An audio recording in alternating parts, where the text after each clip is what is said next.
Media times news channel देख रहे आप सभी दर्शकों का बहुत बहुत स्वागत है। मैं हूं रमनदीप कौर। इस वक्त की बड़ी खबर आ रही है प्रयागराज से। क्या है पूरा मामला, देखने के लिए बने रहिए हमारे साथ। क्या आपको मालूम है, अगर आपके हृदय में तकलीफ है तो सबसे पहले क्या कराना चाहिए? जी हाँ, ईसीजी को सबसे पहले कराना चाहिए। और किस तरह से ईसीजी होती है और लोगों में किस तरह से ईसीजी को लेके भ्रांतियां हैं और किस तरह से ईसीजी को लेके लोगों में भय भी होता है, क्या कुछ कहना है इस पूरे मामले पर डॉक्टर का, आइए सुनाते हैं आपको।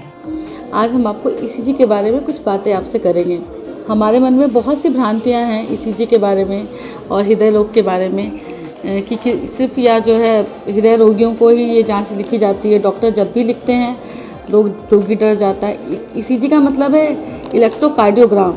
यह एक बेसिक जांच प्रक्रिया है जो एक हर स्वस्थ व्यक्ति को करानी चाहिए।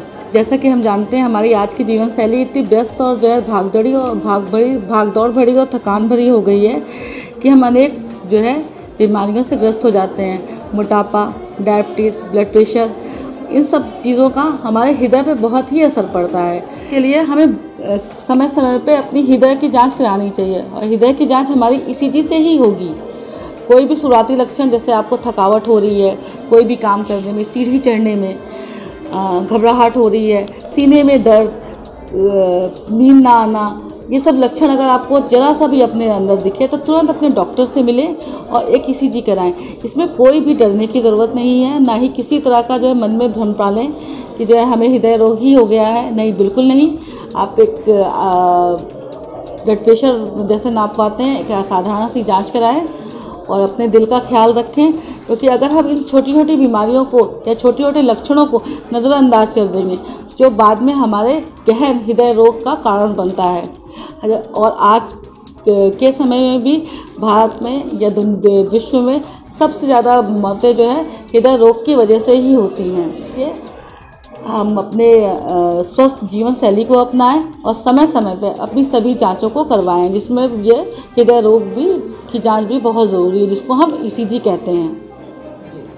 आज की जीवन शैली की वजह से जब 30 और 40 साल का व्यक्ति भी जो है, जब उसको ईसीजी करने को कहा जाता है तो वो इतना ओवर कॉन्फिडेंट रहता है कि उसको ईसीजी करे, मुझे तो हो ही नहीं सकता यह हृदय रोग, और उसको कोई ज़रूरत ही नहीं महसूस होती है। फिर कुछ लोग ऐसे भी होते हैं जो सोचते हैं कि हृदय रोग तो हमें हो ही नहीं सकता, डरते भी हैं कि अगर हो जाएगा तो हमें इलाज कराना पड़ेगा, दवाई खानी पड़ेगी। थोड़ा सा उनके मन में भय भी होता है, जिस भय को निकालने की ज़रूरत है। एक जांच कराने की छोटी सी जांच है, जिसमें किसी तरह का कोई भी डर नहीं है, और कुछ लीड्स लगा के आपकी जो है हृदय की धड़कन को हम जो है रीड करते हैं। नमस्कार, मैं दिव्या श्रीवास्तव, ईसीजी टेक्नीशियन। नगरी प्रयागराज में दबंगई की हद तो तब हो गई जब स्टेशन के पास देर रात कुछ युवक बुलेट से फायर शॉट के साउंड निकाल रहे थे, और जब वहां मौके पर पहुंची पुलिस तो उनसे भिड़ गए और साथ ही उन्होंने पुलिस से तीखी नोकझोंक करने लगे और साथ ही पुलिस को धमकी देने लगे कि मैं भाजपा का मंडल अध्यक्ष हूं, और इस तरह से पुलिस से झड़प होने लगी और पुलिस से नोकझोंक होने लगी, जिसके बाद पुलिस तो वहां से चली गई। मगर इस तरह से सत्ता के नशे में चूर भाजपा कार्यकर्ता पुलिस से नोकझोंक करते दिखाई दिए और पुलिस को धमकाते दिखाई दिए, जिसका वीडियो अब सोशल मीडिया पर तेज़ी से वायरल हो रहा है। आइए दिखाते हैं आपको वीडियो। पूछना अपराध है, पूछना अपराध है, अरे बात ही लगा दीजिए, पूछना अपराध है, नाला पूछना अपराध है। हेलो, मंडल अध्यक्ष बीजेपी का, मंडल अध्यक्ष बीजेपी का कहा यार, जबरदस्ती मार देंगे। संगम नगरी प्रयागराज रूस और यूक्रेन के बीच चल रहे युद्ध में अपने हॉस्टल में फंस गई प्रयागराज की MBBS स्टूडेंट यशस्वी श्रीवास्तव सकुशल अपने घर वापस पहुंची। परिजनों ने सांस ली है। यशस्वी श्रीवास्तव यूक्रेन के शहर इकावा में फ्रांसिस यूनिवर्सिटी में MBBS फर्स्ट ईयर की स्टूडेंट थी। वे यूनिवर्सिटी के हॉस्टल में रह रही थी। इस बीच यूक्रेन और रूस के बीच युद्ध शुरू होते ही हॉस्टल में वे रह रही थी। इसके आसपास लगातार बमबारी हो गई। 72 घंटे अपने चारों ओर मौत का मंजर देखने के बाद यशस्वी उस समय एक उम्मीद की किरण नजर आई जब यूक्रेन से बाहर निकलने का एक रास्ता उसे दिखाई पड़ा। यशस्वी के भाई प्रसून श्रीवास्तव ने, जो कि मुंबई एयर ट्रैफिक कंट्रोल के मैनेजर हैं, इस बीच लगातार गाइड करते रहे प्रयागराज शहर के पोगट इलाके में रह रहे यशस्वी के मां बाप लगातार अपनी बेटी हौसला बढ़ाते रहे। इतना ही नहीं, यशस्वी की बड़ी बहन सुश्रुति ने अपने मां बाप, अपनी छोटी बहन दोनों सेतु काम करते हुए इन्हें संभाल रखा। आइए सुनाते हैं किस तरह का क्या कहना है यशस्वी श्रीवास्तव का। काफ़ी बहुत ही दर्दनाक स्ट्रगल था मेरा और बहुत ही ज़्यादा मुश्किल भरा था। मेरे को ऐसा लग नहीं रहा था कि मैं इंडिया आ पाऊँगी, लेकिन मुझे नहीं पता, शायद भगवान के भरोसे और सबकी वजह से मैं इंडिया आ पाई। काफ़ी ज़्यादा स्ट्रगल था, खाना पीना ये सब तो सेकेंडरी थिंग हो गया था। बस एक प्राइमरी थिंग कि आपको बॉर्डर क्रॉस करना है, आपको बस चलते रहना है, इंडिया आके रहना है। तो मेरा मतलब स्ट्रगल स्टार्ट हुआ था जैसे बॉम्बार्डिंग हुई थी, तो उसके 2 दिन तक हम बस बहुत परेशान थे। हमें ऐसा लग रहा था कि हम पे ही बॉम्ब गिरेंगे। हम बहुत ज़्यादा डर गए थे। बाहर राइफ़ल लेके लोग घूम रहे थे, सिविलियंस लोग, और हमें ये भी इंस्ट्रक्शन दिए गए थे, साइलेंस बजते थे कि आपको साइलेंट बजे तो आपको बम्बार्डिंग में जाना पड़ेगा, आपको बंकास एरिया में जाना पड़ेगा। और अगर आप बाहर घूम रहे हैं तो राइफ़ल चल रहे हैं तो कुछ भी हो सकता है। इवन लोग राइफ़ल लेके घूम रहे थे, तो काफ़ी दर्द का और डर का माहौल था। बट जब हमने सोचा कि नहीं, हमें इंडिया जाना ही होगा, तो हमने शुरू कर दिया पैकिंग। यूनिवर्सिटी का भी आदेश आया कि वो संडे को हमें ले जाएगा बॉर्डर पर, बट हमने रुका नहीं और हमने सोचा कि हम खुद से ही बस करेंगे। तो काफ़ी इंडियंस लोग ने मिलके बहुत सारी बसेस की, बहुत तरीके की बसेस की, और मैं लकी थी कि मैं रोमानिया के बॉर्डर पर आई। और रोमानिया के बॉर्डर पे आने से पहले ही 8-9 किलोमीटर पहले हमें छोड़ दिया गया। फिर वहाँ से हम पैदल आए और मे बी 10 किलोमीटर पैदल चले। उसके बाद जब वहाँ पे पहुँचे तो हमें पता चला कि जो 2 दिन पहले से बैठे हुए हैं लोग रोमानिया में, उनकी भी एंट्री नहीं हुई है। तो बॉर्डर में करना बहुत ही ज़्यादा मुश्किल है। तो या तो आप आराम से बैठ जाएं और इंतज़ार करें, या फिर आप लग जाए लाइन में और बस जीत की मनोकामना करें कि किसी भी तरह हमें जीतना है, हमें बॉर्डर पार करना है, हर मुसीबत से लड़ना होगा। तो हम बस बॉर्डर पे लग गए और 10-12 घंटे तक हम लाइन में, और वो लाइन नहीं थी, वो बस एक भीड़ थी जिसमें हम जूझ रहे थे। इतना ज़्यादा सफोकेशन था वहाँ पे, मतलब मेरे फ्रेंड्स लोग बेहोश हो रहे थे, उनको अस्थमा अटैक आ रहा था, पूरे लोग रोने लगे थे। वहीं पे कुछ नाजीनस लड़ने लगे थे हमसे, और बॉर्डर का गेट खुल नहीं रहा था, तो बहुत ही ज़्यादा हमें निराशा भी हो रहा था काफ़ी। तो बहुत ही ज़्यादा दुख का माहौल था, डर था, हम बहुत ही ज़्यादा परेशान हो गए थे।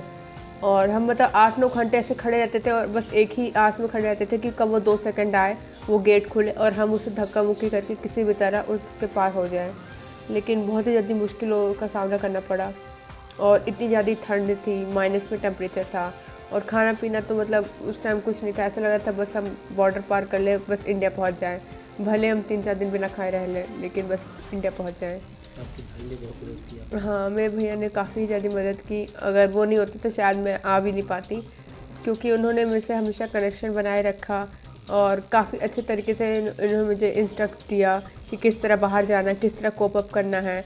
मैं हर टाइम भैया से अपने कनेक्टेड थी, तो उन्होंने काफ़ी मेरी मदद की।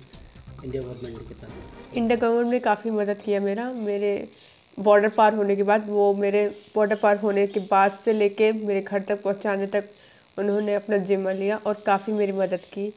लेकिन मैं चाहूँगी कि बॉर्डर पे इंडियन एम्बेसी की और सारी लोग वहाँ पे जाएं और अच्छे से वहाँ पे की मैनेजमेंट करें, क्योंकि वहाँ बहुत ही बेकार मैनेजमेंट है, और वहाँ बॉर्डर पे ही कुछ लोग मर जा रहे हैं, गुम हो जा रहे हैं, गायब हो जा रहे हैं, कनेक्शन उनका टूट जा रहा है। तो मैं चाहूँगी कि बॉर्डर पे और लोग जाएँ, सरकार लोग। संगम नगरी प्रयागराज में पुलिस ने चलाया सघन चेकिंग अभियान, जहां पुलिस ने रोककर गाड़ी चेकिंग करी गई, और यहां पर पुलिस ने कई भाग रहे लोगों को रोका और उनके गाड़ी का चालान किया। पुलिस ने उनको सुरक्षा की दृष्टि से आज चेकिंग अभियान चलाया, जगह जगह चेकिंग की गई, और बिना कागज़ के चल रही और बिना हेलमेट के चल रही गाड़ियों का चेकिंग करते हुए चालान भी किया। कई लोगों को पुलिस ने दौड़ा कर पकड़ा जो भाग रहे थे, ऐसे में पुलिस ने लोगों का यहाँ पर किया चालान। संगम नगरी प्रयागराज ये नज़ारा है रीडर रोड का, जहाँ पर आप देख सकते हैं सबसे बड़ी बात, लाखों रुपए से लगाए गए डिवाइडरों में पेड़ अब गायब हो चुके हैं, मगर जिम्मेदारों को ना ही इसकी परवाह है। आखिर कैसे ख़राब हुए पेड़ और कहाँ गए, क्योंकि आवारा सड़कों पर घूमने वाले पशुओं के कारण यहाँ से पेड़ गायब हो गए और डिवाइडर भी जर्जर हालात में है, मगर जिम्मेदारों को परवाह नहीं है। ये नज़ारा है रीडर रोड का, जहाँ आवारा पशुओं ने डिवाइडर पर लगे पेड़ों को खाकर ख़त्म कर दिया, मगर जिम्मेदार बने अनजान। संगम नगरी प्रयागराज के खुलदाबाद चौराहे का नज़ारा है, जहां पर आप देख सकते हैं लगाई गई एलईडी अब शोपीस बनी है। अक्सर यहां एलईडी शोपीस होती है, मगर ज़िम्मेदारों को इसकी परवाह नहीं है, जिससे ना ही लोगों को यातायात के प्रति जागरूक किया जाता है, ना ही कोरोना के प्रति।